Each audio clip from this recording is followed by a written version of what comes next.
Hello નમસ્કાર મિત્રો। આ ટેટ ટાટની માર્કશીટ જોતો હતો તે અચાનક જ એક આશ્ચર્યજનક બાબત થઈ। શું આશ્ચર્યજનક બાબત થઈ તે તમને જણાવું છું। આ 2019ની માર્કશીટ છે। ટાટની પરીક્ષા છે, ટાટ સેકન્ડરીની, મેથ સાયન્સ મારો સબ્જેક્ટ છે।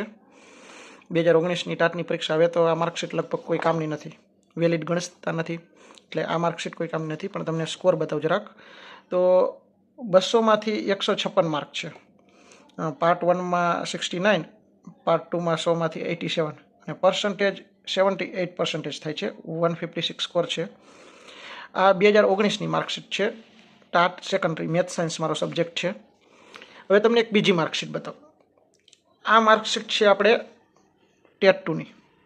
ટેટ 2ની માર્કશીટ છે, જેમાં પાર્ટ 1માં 75માંથી 49, પાર્ટ 2માં 75માંથી 68, એટલે 150માંથી 117 માર્ક અને પર્સન્ટેજ જોવા જઈએ તો 78%। 2019માં પણ 78% હતા અને આ એપ્રિલ 2023ની પરીક્ષા છે, આપણે જે લાસ્ટ આપી તે જ, તેમાં પણ 78% થાય છે। બેયમાં સેમ પર્સન્ટેજ। ચાલો હવે તમને એક ત્રીજી માર્કશીટ બતાવો। ત્રીજી માર્કશીટ છે ટાટ સેકન્ડરીની, જે આપણે પહેલી જોઈ હતી ને તે જ, પણ આ છે 2023ની, ઓલી હતી 2019ની।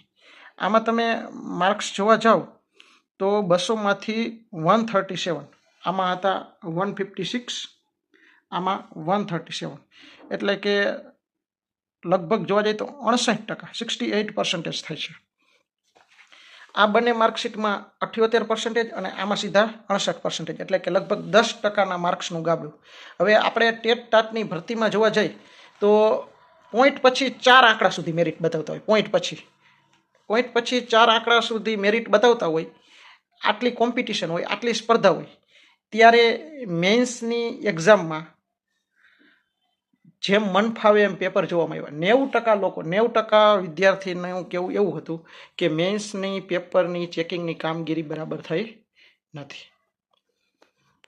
બધા વિદ્યાર્થીઓએ પેપર ખોલાવવા માટેના ફોર્મ પણ ભર્યા, પણ એટલી બધી રિક્વેસ્ટ પેપર ખોલાવવાની આવી કે પેપર કોઈને બતાવવામાં આવ્યા નહીં। ડાયરેક્ટ એટલું કહી દેવામાં આવ્યું કે તમારા માર્ક્સમાં કોઈ જાતનો સુધારો છે નહીં, જે છે તેમના તેમ છે।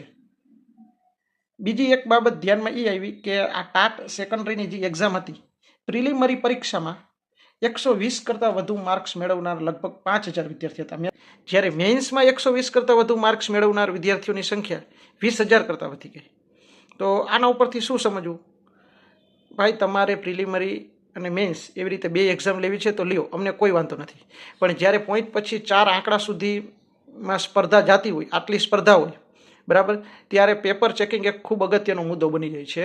અને જો પેપર ચેકિંગ વ્યવસ્થિત તમારાથી નથી થતા તો મેન્સ લ્યો, અમને કોઈ વાંધો નથી, પણ મેન્સમાં પણ MCQની સિસ્ટમને ફોલો કરો ને ભાઈ। PSIની પરીક્ષા આવે છે, પોલીસ સબ ઇન્સ્પેક્ટરની પરીક્ષા, એમાં પણ પ્રિલિમ મેન્સ બે હોય છે, પણ મેન્સની એક્ઝામમાં શું હોય છે? MCQ હોય છે। તો ભાઈ આમાં પણ MCQ કરો ને ભાઈ। તમારાથી પેપર અઠવાડિયામાં તમે 20,000 કેન્ડિડેટ, 30,000 કેન્ડિડેટના અઠવાડિયામાં પેપર ચેક કરી નાખો, જેને મન ફાવે માર્ક આવ્યા છે, જે માંડ પાસ થયા હતા એને 150+ વયા ગયા, એટલે 90% વિદ્યાર્થીને આનાથી સંતોષ નથી। પણ હવે અત્યારે આપણાથી કાંઈ થઈ શકે તેમ નથી, કારણ કે રિઝલ્ટ આવી ગયા, તે બધું થઈ ગયું, પણ નેક્સ્ટ ટાઈમ આમાં જરૂર કંઈક ફેરફારની જરૂર છે, નકર ઘણા બધા વિદ્યાર્થીઓને આ બાબતે અન્યાય થશે।